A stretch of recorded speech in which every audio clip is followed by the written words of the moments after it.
Fire சர்வீஸ்க்கு இந்த மாதிரி ஒரு ஒரு மரியாதை கிடைக்கிறது இல்லை. அதை பத்தி நீங்க என்ன சொல்றது? ஒரு சினிமா எடுத்து நீ போலீஸ் எடுத்தீங்கன்னா ஒரு 50-60 எத்தனையோ ஒரு 100 வருஷம் சினிமாவில், தமிழ் சினிமா எடுத்துக்கோ 100 வருஷம் தமிழ் சினிமாவில் பார்த்தா எப்படி பார்த்தா ஆயிரக்கணக்கான படம் போலீஸை பற்றி வந்துருக்கு. ஆமா, ஃபயர் சர்வீஸை பற்றி பார்த்தா 1-2 கூட இருக்காது. அது தமிழ்நாட்டில் சுத்தமாக கிடையாது. ட்ரைனிங்ன்றது பார்த்தா ரொம்ப வித்தியாசமாக இருக்கும். இப்போ எல்லாம் சொல்லுவாங்க ட்ரைனிங் ஈஸியாக இருக்கும், வேலை கஷ்டமாக இருக்கும். இங்கே ட்ரைனிங் வேலை எவ்வளோ கஷ்டமோ அதை விட பல மடங்கு ட்ரைனிங் கஷ்டம். எந்த இடத்துல எதை யூஸ் பண்ண, இதுதான் ஒரு 6 மாதம் ட்ரைனிங்காகவே இருக்கும். 6 மாதம் ட்ரைனிங் ரொம்ப கடுமையாக தான் இருக்கும். ஒரு லைவ் ரிஸ்க்கு பப்ளிக்கோடைய எசென்சியல் சர்வீஸ்னும் போது அதை பார்க்க மாட்டாங்க. மற்ற டிபார்ட்மெண்ட் சட்டத்திட்டங்கள் இருக்கலாம், எங்களுக்கு இது கிடையாது. மீட்டு பண்ணும் போது உங்களுக்கு ஏதாவது காயம் பட்டிருக்கா? காயமா தோ இங்கே ஒரு சிலிண்டர் வெடிக்குமா அந்த ஓஸ் இருக்கு இல்லையா, அப்போ அந்த பரேடு டைம்ன்றதுனால யாரும் இங்கே இல்லை, நான் மட்டும் தான் நிற்கிறேன். ஆடு வந்துச்சு 80 இருக்கிறது நான் ஒரே ஆள் தான் இறங்கணும். இறங்க போனால் ஆடை தூக்க போனால் பாம்பு கடிக்குது. குமார்னு ஒரு டிரைவர் இருக்கு, உனக்கு என்ன நம்மளுக்கு சப்ளை அதை பட்டு கொடுக்குறதும் அவங்கள. அந்த குமார்ன்ற டிரைவர் என்ன பண்ணாருன்னா இதே தான் மழை வந்து மரம் வெட்டுறாங்க, அவங்களுக்கு ஹெல்ப் பண்ணிருக்காங்க. ஃபயர்மேனுக்கு ஹெல்ப் பண்ணும்போது ஏதோ கொடுக்கும்போது மரம் அவர் மேலே வந்துச்சு. இப்போ ஒருத்தருக்கு வீடு எரிஞ்சவங்களுக்கு மட்டும்தான் ஃபயர் ஸ்டேஷன் பற்றி தெரியும். அந்த ரெஸ்கியூ அந்த இன்வால்வ் ஆன பர்சனுக்கு மட்டும்தான் இங்கே என்ன நடக்குது இவங்க யாருன்றது தெரியும். இப்போ சாமி கும்பிட்றோம், நல்லது நடக்கலன்னா கடவுளுக்கு கண்ணு இல்லையான்றோம். அதே நல்லது நடந்தால் கடவுளுக்கு நன்றியாக சொல்கிறோம் கிடையாது. அது மாதிரி தான் இது. உங்களுக்கு கெட்டது நடக்காத வரைக்கும் நான் யாருக்கும் உங்களுக்கு தெரியாது. உங்களை காப்பாற்றும் போது நாங்கள் தேவைப்படுவோம்.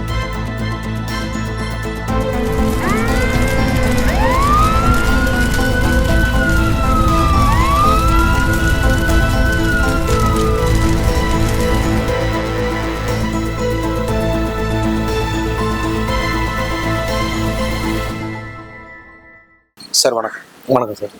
சார் உங்களுடைய பேர் என்ன, நீங்கள் எந்த துறையில் ஒர்க் பண்ணுறீங்க, இந்த துறை மூலம் எங்கே அமைஞ்சிருக்கு? என் பேர் சந்தோஷ்குமார்.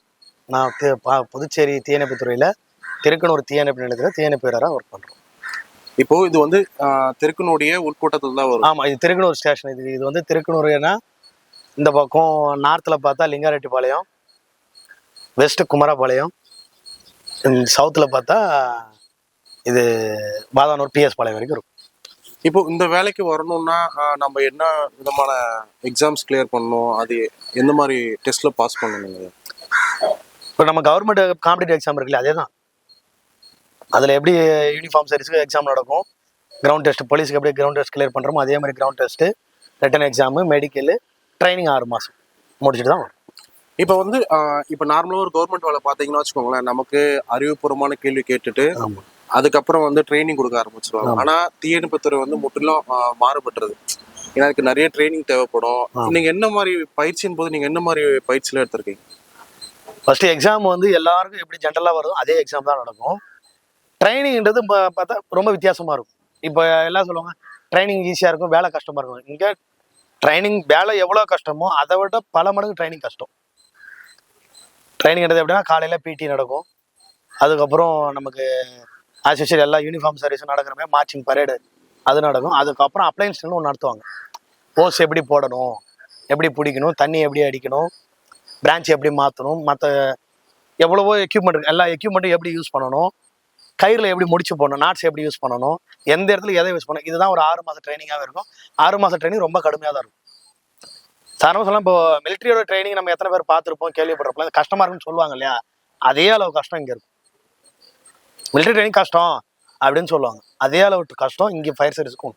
சரி, இப்போ பார்த்தீங்கன்னா இது வந்து புதுவை உட்கோட்டத்துக்குள்ளே வரும். இப்போ அருகாமையிலே வந்து தமிழ்நாடு அப்படின்னு இருக்கு. இங்கே தான் ஒரு 100-200 மீட்டர்ல. அந்த வேறுபாடு உங்களுக்கு பொருந்துமா?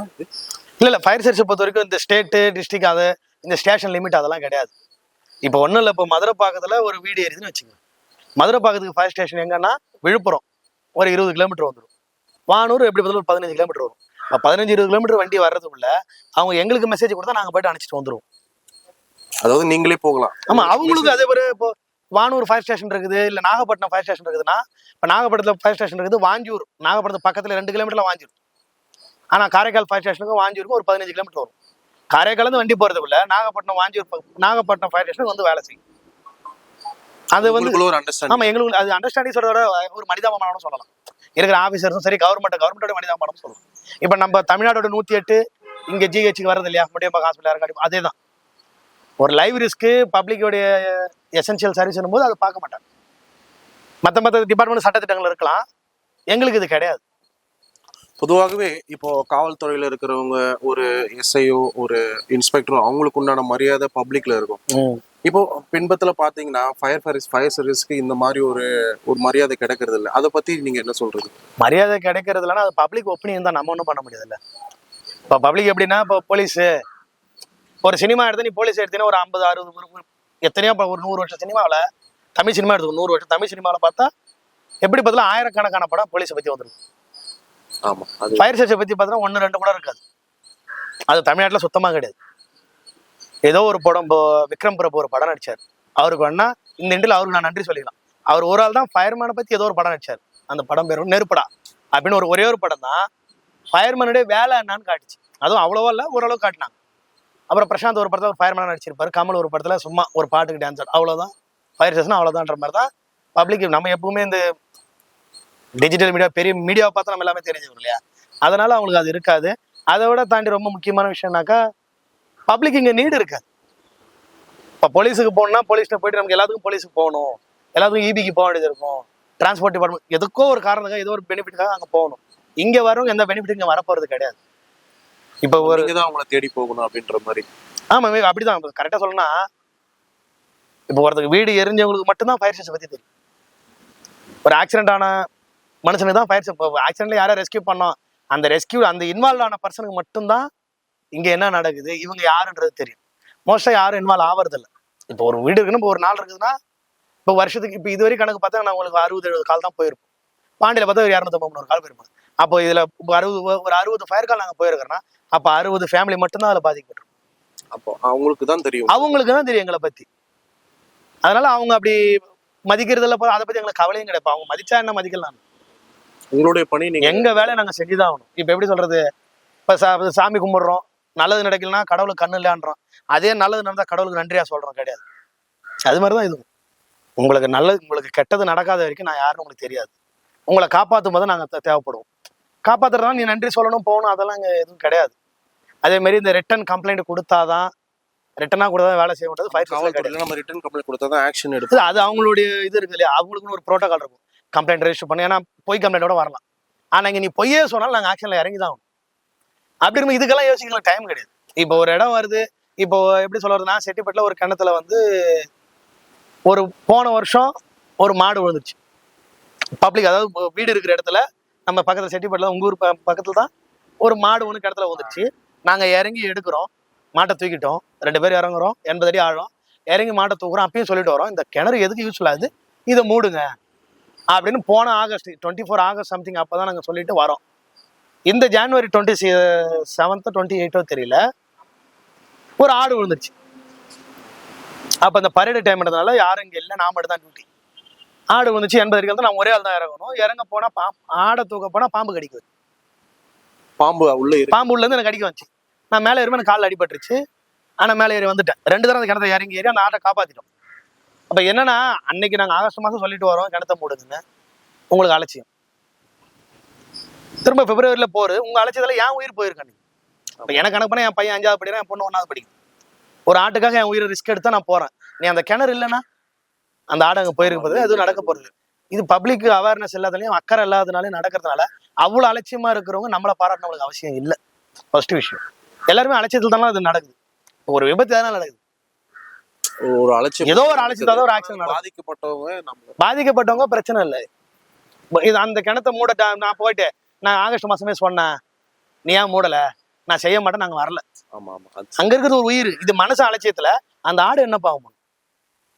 அதனால இவங்க மரியாதையும் எதுவும் வெகுமதி நாங்கள் எதிர்பார்க்கறது கிடையாது. என்ன சொல்ல போனா இப்போ சிஎம் அவார்டு கொடுப்பாங்க, பிரசிடென்ட் அவார்டு கொடுப்பாங்க. இது வரைக்கும் ஃபயர் சர்வீஸ் நான் வேலைக்கு 13 வருஷம் ஆகுது. ஆமா, நாங்களும் அது கேள்விப்பட்டதே இல்லை, இந்த ஃபயர்மேனுக்கு ஒரு அவார்டு கொடுக்கணும் அப்படின்றது. அதையும் அங்கீகரிக்கப்படலை. அது தெரியல, அது நாங்க கேட்டதும் இல்லை. பட் எங்களோட மனக்குறையில அது ஒண்ணு இருக்கும். இப்போ ஒருத்தர் உள்ள இருக்கிறவங்க 20 வருஷம் ஒரு ஆள் இருக்கிற, 30 வருஷம் ஒரு ஆள் இருக்கிற, அவருமே அவார்டு வாங்கி அவர் வாங்கல, யாருக்கு அவார்டு கொடுத்து அவருக்குமே தெரியல. ஒருத்தர் கொடுத்தாங்க, அவர் இறந்தனால அவங்க மனைவி காரைக்கால் கவர்மெண்ட் கொடுத்துச்சு, காரைக்கால் டிஸ்ட்ரிக்ட் அட்மினிஸ்ட்ரேஷன் கொடுத்தாங்க. அப்புறம் பாண்டிச்சேரி கவர்மெண்ட்டும் கொடுத்தாங்க. நாராயணசாமி அவர் சிஎம்மா இருக்கும்போது ஒன்று நடந்துச்சு, அப்போ அவங்களுக்கு கொடுத்தாங்க. அப்போ ஒருத்தவங்க செத்தாதான் நீ அவார்டு கொடுப்பேன், எல்லாரும் சாக முடியாது இல்லையா? ஆமா ஆமா, அது அவங்க அவங்க ஒரு பணியை சிறப்பா முடிச்சிட்டாலே அவங்களுக்கான இப்ப 4 பேரை காப்பாத்திட்டு அவர் உயிர் போயிடுச்சு, அவருக்கு நீங்க அவார்டு கொடுத்தீங்க. ஒரு விஷயம் நடக்காம இருக்கிறது தடுக்கிறதுக்கு நீங்க அவார்டு கொடுக்கணும்ல.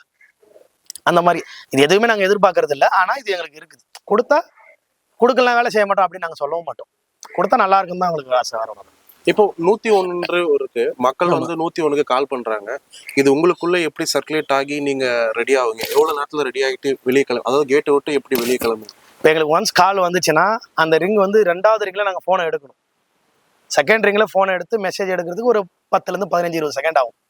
இதுக்கு கால இடைவெளி அப்படின்றது இல்லை, எப்ப வேணா உங்களுக்கு கால் வரலாம். இது இந்த நேரம் தான் வரும் போகும் அப்படிலாம் கிடையாது. இயற்கை அது எப்போ வேணாலும் அது வேலையை காட்டும். நம்ம ரெடியாக தான் இருக்கும். உங்களுக்கு டியூட்டி அதாவது இப்போ காவல்துறையில வந்து டியூட்டி வந்து மாறிக்கிட்டே இருப்பாங்க. ஒருத்தர் இப்போ எஸ்ஐ இருக்காருன்னா அடுத்த எஸ்ஐ ஒருவர் போவார். உங்களுக்கு அந்த மாதிரி டியூட்டி மாற்றம் இருக்கா? ஆமா, நீங்க காலையில 8 மணிக்கு நாங்க டியூட்டிக்கு வந்தோம், சாயந்தரம் 5 மணிக்கு போயிடுவோம். 5 மணிக்கு ஒரு குரூப் டியூட்டிக்கு வருவாங்க, அவங்க மறுநாள் காலைல 8 மணிக்கு போவாங்க. அது ஒரு வாரம் ஷஃபிள் ஆகிட்டே இருக்கும். நைட் டியூட்டி டே டியூட்டி மாறி மாறி வரும். இப்போ சப்போஸ் இப்போ நீங்க ஃபர்ஸ்ட் டியூட்டி முடிச்சுட்டு நீங்க உங்களோட வீட்டுக்கு போயிட்டு ஓய்வு எடுக்கணும்னு வச்சுக்கோங்களேன். இப்போ 2வது டியூட்டில அவங்களால போக முடியல, ஏதோ ஒரு அசம்பாவத்தால அவங்களால முடியல. இப்போ உங்களுக்கு அட்டன் கால் வந்தா நீங்க அந்த டியூட்டிக்கு போயிடுவீங்களா? இல்ல என் டியூட்டி டைம் இல்ல அப்படி எந்த ஃபயர்மேன் இருந்ததா எனக்கு தெரியல. நமக்கு அதாவது நம்ம ரோட்ல போயிட்டு இருக்கிறோம், போகும்போது ஒரு ஃபயர் வண்டி போகுதுன்னா உடனே அந்த பக்கத்து ஸ்டேஷன் பற்றி வண்டி எங்க போகுதுன்னு கேட்போம். சும்மா இந்த டீசல் போட போகுது, இல்ல ஒரு ஸ்டாண்ட் பை போகுது, சிஎம் அந்த மாதிரி ஃபங்க்ஷன் போகுதுன்னா போக மாட்டோம். இல்ல ஒரு பிரச்சனை, ஒரு ஃபயர்னாக்கா அங்க போயிடும். இப்போ உங்க பேருனாலே ஃபயர்மேன் அப்படின்னா நமக்கு தெரிஞ்சது எல்லாமே நெருப்பு அணைப்பாங்க அப்படின்னா, ஆனா அது மட்டும் கிடையாது. அதை தாண்டி நிறைய விஷயங்கள் மீட்பு பண்ணி அப்படிலாம் பண்றீங்க. அதெல்லாம் என்னென்ன பண்ணிட்டு இருக்கீங்க? இப்போ இந்த டிரைனேஜ்ல ஆடு மாடு கால்நடைகளுக்கு நிறைய விழும், அதை நாங்க தான் காப்பாற்றுவோம். குழந்தைங்க வீட்டுக்குள்ள பூட்டிக்குங்க சில டைம்ல, அதுவும் நீங்க தான் பண்ணுவோம். அதுக்கு நாங்க தான் போவோம். மனுஷனால முடியாத எல்லா விஷயத்தையும் ஃபயர்மேன் தான் பண்ணுவோம். சம்டைம்ஸ் வந்து கடல்ல யாரும் இறந்துருவாங்க, ரொம்ப தூரத்துல இருக்கும், அதை வந்து போலீஸால எடுக்க முடியாது. அது வந்து ரெஸ்பான்சிபிலிட்டி போலீஸ் தான், ஆனா அவங்களால போக முடியாது, அவங்களுக்கு அந்த ட்ரைனிங் கிடையாது. அதனால நாங்க போய் எடுத்து கொடுப்போம். சில சம்டைம்ஸ் சூசைட்ஸ் எல்லாம் இருக்கும், ரூமை போட்டு சூசைட் பண்ணிடுவாங்க, அதை நாங்க தான் எடுக்கணும். சில பாடி டீகம்போஸ் ஆயிடும், சூசைட் பண்ணி தெரியாம நாத்தடிச்சு கால் வரும்போது அவங்க போலீஸுக்கு எவிடன்ஸ் வேணும், அது சேஃபா இறக்கணும். அது எங்களுக்கு தான் தெரியும். அந்த நாட் போட்டு தானே ஆட்கள்லாம் இருக்க மாட்டாங்க, நீங்க தான் எல்லாமே நாங்க தான் செய்யணும். இப்போ அவங்களால முடிஞ்ச ஹேண்டில் பண்ண முடிஞ்சா போலீஸே பண்ணிடுவாங்க, முடியல எங்களை கூப்பிடுவாங்க. உங்களுக்கு எத்தனை வருஷம் சர்வீஸ் இருக்கு இந்த ஃபீல்டுல? இப்போ நாங்க சர்வீஸ்க்கு வந்து 13 வருஷம் இருக்கு. உங்களுடைய முதல் அனுபவம் எப்படி தான்? அதாவது இதுக்குள்ள என்ட்ரு ஆனீங்க, உங்களுக்கு ஒரு கால் கிடைச்சது, இப்போ நான் இது பண்ணதால எனக்கு இப்போ வரைக்கும் எனக்கு மனசு நிறைவா இருக்கு, ஏன்னா ஒரு உயிரை கண்டிப்பா காப்பாத்திருப்பீங்க. அதை பத்தி கொஞ்சம் சொல்லுங்க. ஒரு உயிரை காப்பாத்தினா ஃபர்ஸ்ட் நான் ஃபயர் சர்வீஸ் ஜாயின் பண்ண ஃபர்ஸ்ட் காலே வந்து ஸ்டேட் பேங்க் ஆஃப் திருவாங்கூர் சொல்லி ஈஸ்வரன் கோயில் ஸ்டேட்ல ஒன்று இருந்துச்சு. இப்போ தள்ளி வச்சிட்டாங்க. இந்த கார்னர் இருக்கும், அண்ணா சாலைக்கும் ஈஸ்வரன் கோயில் ஸ்ட்ரீட் கார்னர்ல ஒரு ஸ்டேட் பேங்க் ஆஃப் திருவாங்கூர் இருந்துச்சு. காலையில ஒரு 9:30-10 மணிக்கு ஸ்டார்ட் ஆச்சு ஃபயர். அப்போ நாங்கள் அங்கே ரீச் ஆகும்போது 20 ஸ்டாஃப்ஸ் உள்ள இருந்தாங்க. நாங்கள் பேக் பின்னாடி வழியாக போயிட்டு லேடர் போட்டு அந்த 20 பேருமே பக்கத்து வீட்டு மாடிக்கு, அதான் ஃபர்ஸ்ட் லேடர் போட்டோம் 8ல், 2 பேர் மட்டும் மேலே ஏறி திரும்ப லேடர் போட்டு அதை பக்கத்து பில்டிங்கில் போட்டு அவங்க எல்லாருமே சேஃபாக ரெஸ்கியூ பண்ணிட்டு வந்தோம். ஆனால் அன்னைக்கு மட்டும் வந்து பாண்டிச்சேரிக்கு எல்லா ஃபயர் ஸ்டேஷனும் அங்கே இருந்தாங்க, எல்லாரும் வந்துட்டாங்க, எல்லாருமே வந்தாங்க. திருக்கனூரும், ஆமாம் திருக்கனூர் வந்தாங்க. டீப்ல மடுகரை வரல, பாகூர் வரல, ஏன்னா அவங்க மற்ற ஏரியாவை பார்க்கணுன்றது. மற்ற இடத்துக்கு அந்த நேரத்தில் வேற வந்துட்டாங்க. மற்ற பேக்கப்புக்கும் இந்த மாதிரி செகண்ட் 2வது வண்டி இருக்கும், ஒரு வருஷம் ஸ்பேருக்கு சில வண்டி இருக்கும், அதையும் எடுத்துட்டு போட்டாங்க. ஆஃப் டியூட்டியில, அதுவும் தீபாவளி இந்த ஆயுத பூஜை டைம் தான், பர்ச்சேசிங் டைம் தான். அப்போ பர்ச்சேஸ் பண்ண எல்லா ஃபயர்மேனுமே அங்கே வந்துட்டாங்க. ஒய்ஃபை கூட்டிட்டு பர்ச்சேஸ் போனவங்க, கடைக்கு போனவங்க, அதாவது அவங்களோட சொந்த வேலைக்கு போனவங்களும் அங்கே வந்துட்டாங்க. ஆமா, எல்லாருமே அங்கே. வீடியோ இருக்கும் நினைக்கிறேன், யூடியூப்ல வீடியோ இருக்கும். அதில் நானும் இன்னும் 2 பேர் மட்டும் கவர் ஆயிருப்போம் அதில் ஓடும்போது. எல்லாருமே வந்துட்டாங்க, ஆஃபீஸர்ஸ் இருக்கட்டும், சொந்த வேலையா ஒய்ஃபை வண்டி ஓரமா அவங்க இதுமான்னு சொல்லிட்டு வந்தவங்களா இருக்கிறாங்க. அன்னைக்கு எப்படி பார்த்தா 1.5 லட்சம் தண்ணி யூஸ் பண்ணிருப்போம். பொதுவாக இப்போ பார்த்தீங்கன்னா நம்ம ஒரு பொது இடத்துல வந்து ஆண்கள் பெண்கள் அப்படின்ற ஒரு பாகுபாடு நமக்கு இருக்கும். இப்போ அது ஒரு மீட்பு பண்ணின்ற போது அது முற்றிலும் வேறன்னு வச்சுக்கோங்களேன். அது உங்களுக்கு எப்படி இருக்கும்? இப்போ ஒரு பெண்ணை வந்து இப்படிதான் தூக்கணும் அப்படின்ற ஒரு ப்ரிகாஷன்ஸ் ஃபாலோ பண்ணுவீங்களா, இல்லை வந்து மீட்பு பண்ணிலேயே நீங்க ஃபுல்லா கான்சன்ட்ரேட் பண்ணுவீங்க? இல்லை, இப்போ கான்சியஸா இருக்கிறாங்கன்னா அவங்களுக்கான வரமுறை வேற மாதிரி இருக்கும். ஒரு லேடி கான்சியஸா தான் இருக்கிறாங்க, அவங்களால நடக்க தான் முடியல, மற்றபடி எல்லாமே அவங்களால உணர முடியுது, பேச முடியுதுன்னா அவங்கள நாங்கள் லேடிஸ் எப்படி ஹேண்டில் பண்ணுவோம் அப்படி ஹேண்டில் பண்ணுவோம். அன்கான்சியஸ்னா ஒரு மனுஷனை எப்படி, ஆண் பெண் பேதம் எங்களுக்கு கிடையாது. உங்களுக்கு அது ஒரு உயிர், ஒரு ஹியூமன் பீயிங், மனுஷனை எப்படி ஹேண்டில் பண்ணுவோம் அவங்கள எப்படி ஹேண்டில் பண்ணுவோம் அப்படிதான். இப்போ ஆணுக்கு நான் இப்படி தான், பெண்ணுக்கு தான் அப்படிலாம் கிடையாது. கான்சியஸாக இருக்கிற பர்சனை தான் அப்படி ஹேண்டில் பண்ண முடியும். அது பண்ணுவோம். ஒரு அந்த உடலுக்கான மரியாதை நாங்கள் கரெக்டாக கொடுத்துருவோம். அந்த உடல் மொழி, அந்த உடல் அரைச்சல், உடலுக்கான மரியாதை அது எப்பவுமே கரெக்டாக கொடுத்துருவோம் எல்லாருமே. இப்போ கவர்னர் அவங்க தமிழிசை மேடம் இருக்கும்போது வெள்ளம் வந்துச்சு. ஆமா. அப்போ என்னன்னா ஒரு ஊர், அது எந்த ஒரு இது தாவளகுத்து பக்கத்துல ஒரு நகர் உள்ள வெள்ளம் வந்து ஊர் ஃபுல்லா தண்ணி. அப்போ எல்லாருமே நாங்கள் தான் போயிட்டு போட்டில் கூப்பிட்டு வரோம். அப்போ நான் அங்கே இருக்கிறேன், இங்கே இல்லை, பாண்டி ஹெட் குவார்டர் பீச் பக்கத்தில் இருக்கிற ஸ்டேஷன் நான் வேலை செய்கிறேன். அப்போ நாங்கள் ரெஸ்கியூ பண்ணும்போது பெண்கள் குழந்தைங்க எல்லாருமே தான் இருந்தாங்க. எல்லாரும் அவங்க காஞ்சி முடிகிறவங்க அவங்க இறக்கிட்டாங்க. 2 நாய்க்குட்டியை நாங்கள் தான் தூக்கின்னு வரோம். அந்த வீடியோ இருக்கு, நீங்கள் பார்த்தது. அவங்க மேடமே சொல்லுவாங்க, நாய்க்குட்டிலாம் மேடம் உள்ள இருந்துச்சுன்ற மாதிரி தான் கேட்டிருப்பாங்க. அந்த நாய்க்குட்டி அவங்க தான் வாங்கினாங்க. 2 பாட்டி இருந்தாங்க. பாட்டியை நாங்கள் தூக்கி தான் ஆகணும். அவங்களால நடக்க முடிஞ்சாலும் அது தண்ணி ஓடுற தண்ணிலாம் அவங்களால தூக்க முடியாது. பக்கத்தில் பாம்பு வேற மேஞ்சின்னு இருந்துச்சு. அப்போ பாட்டியை நாங்கள் தூக்கிட்டு தான் வரோம். அங்கே இந்த ஆண் அதெல்லாம் கிடையாது. அது ஒரு உயிர், அது ஒரு உடல், அதுதான் எங்களுக்கு. மீட்டு பண்ணும்போது உங்களுக்கு ஏதாவது காயம் பட்டிருக்கா? காயமா? இது வந்து ஒரு 7-8 வருஷம் முன்னாடி தீபாவளி டைம் தான். திடீர்னு ஒரு காத்தடிச்சு மழை வந்துருச்சு. அப்போ மரம் வெட்டும்போது ஹாஸ்பிட்டல் ஒரு காம்பவுண்டு மேலே இருந்து கீழே விழுந்தது. அதில் ஒரு காயம். இங்கே ஒரு சிலிண்டர் வெடிக்குமா, அந்த ஓஸ் இருக்கு இல்லையா, அது வந்து இங்கேயே இங்கே ஒரு மார்க் இருக்கும் பாருங்க, அது அடிச்சுது. நான் சொன்ன மாதிரி செட்டிப்பேட்டில் ஒரு ஆடு ஒன்று விழுந்துச்சு, பாம்பு குறுக்கில் பாம்பு வந்துச்சுன்னு, அது இந்த இடம். இது காயம் பட்டுடுச்சு. அதாவது இன்னும் வீக்கம் குறையில பாருங்க. இது ஓகே. அது நான் ஏறும்போது கால் அப்படி முறுக்கி விட்டுருச்சு. நடக்கலாம் முடியும், எல்லாமே பண்ண முடியும்.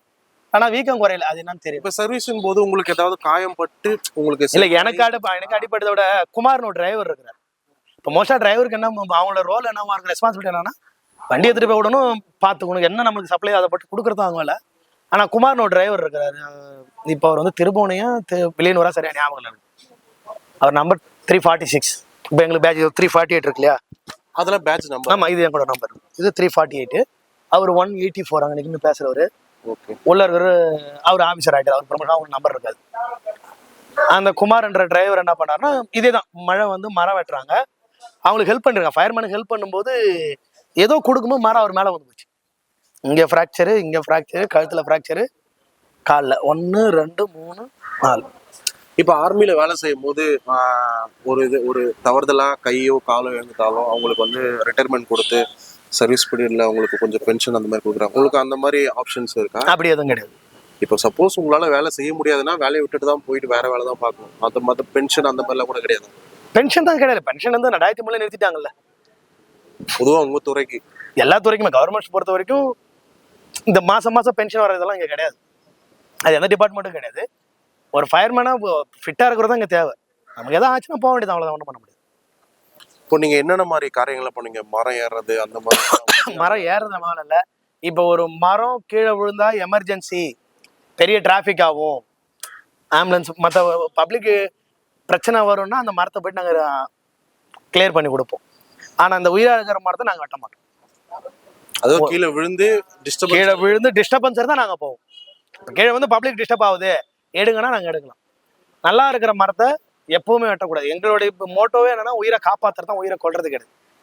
ஒரு வீடு இருக்குது, ஒரு மரம் வந்து இந்த மரத்தை வெட்டினா அந்த வீடு விட அந்த மரத்தை வெட்ட மாட்டோம். மரம் சாஞ்சிடுச்சு, வீடு இடிட்டோம், பப்ளிக்கு எந்த அளவுக்கு லாஸை குறைக்கணுமோ அதுதான் எங்க வேலை. பாண்டிச்சேரியில் பிரமோத் ஹோட்டல் பீச் ஆப்போசிட் இருக்கும். அங்கே கேரளாவில் வந்து 2 பேர் ஃபேமிலி, ஒரு குழந்தை, அம்மா, அப்பா, 3 பேர் டூர் வந்திருந்தாங்க. அப்போ ஸ்விம்மிங் பூலில் குழந்தை ஆடும்போது விளையாடும்போது அந்த எக்ஸாஸ்ட் ஓஸ் வழியாக கை உள்ள போச்சு. இதுக்கு எதாவது ஆப்போசிட்டில் போகிறதுக்கு வழி இருக்கா அப்படின்னு கேட்கும்போது தான் ட்ரைனேஜ் செப்டிக் டேங்க் இருந்துச்சு. நம்ம பாத்ரூம் கழிவு அவங்க செப்டிக் டேங்க் இருந்துச்சு, செப்டிக் டேங்க்கு, இது வழியாக தான் போகணும்ட்டாங்க. பப்ளிக் நம்ம போகும்போது ஃபர்ஸ்ட் திட்ட தான் செய்வாங்க. வந்துட்டானுங்க பாரு லேட்டா, தூங்குறது உங்களுக்கு என்ன வேலை, தூங்கி வந்து வராங்க பாரு லேட்டானுவாங்க. இப்போ ஒரு ஆட்டோ ஓட்டுற அண்ணா இருக்கிறாருன்னா அந்த வண்டி நிறையா ஓடணும்னு வருது. இங்கே நைட்டு ஃபுல்லாக பஸ் நிறையா நிற்கிறோம். இந்த பஸ் ஓட்டுற எல்லா டிரைவரும் என்ன நினைப்பாங்க, கண்டக்டர் என்ன நினைப்பாங்க, நிறையா சம்பாதிக்கணும், பஸ் நிறையா ஓடணும், நல்லா சம்பாதிக்கணும். அப்படி தான் ஓனர், ஸ்டாஃப்ஸ் எல்லாருமே, கவர்மெண்ட்டில் இருக்கிற பிஆர்டிசி இருந்தாலும் அப்படி தானே யோசிப்பாங்க. ஆனால் நாங்கள் என்ன யோசிப்போம்னா, இந்த வண்டி ஒரு இன்ச்சு கூட எதுவும் நவரக்கூடாது, இங்கேயே நிற்கணும். அப்படிதான் வேண்டிட்டு தான் நாங்கள் உள்ளே போய் ரிப்போர்ட்டே பண்ணுவோம். வண்டியை ஸ்லோ பண்ணவும் முடியாது. ஆமாம், பெரிய லாரி இது, டக்குன்னு திருப்பவும் முடியாது. ஒரு தடவை நடந்துச்சு, இங்கேருந்து இங்கே நம்ம செக் போஸ்ட் இருக்குல்ல, இங்கே ஒரு ஜங்ஷன் இருக்கு பாருங்க, பூனிச்சி மட்டும் போகிற ஜங்ஷன். ஆமாம், அங்கே ஒரு ஃபயர் கால் சைரன் போட்டு போகிறோம். முன்னாடி போன இதே மாதிரி தான் வந்து எங்கே போகுது டக்குனு பொருள் வந்துட்டான் கெட்டின உள்ள வந்துட்டாப்ல பிரேக் அடிச்சா இப்படி போன வண்டி இப்படி திரும்பி நிற்கும்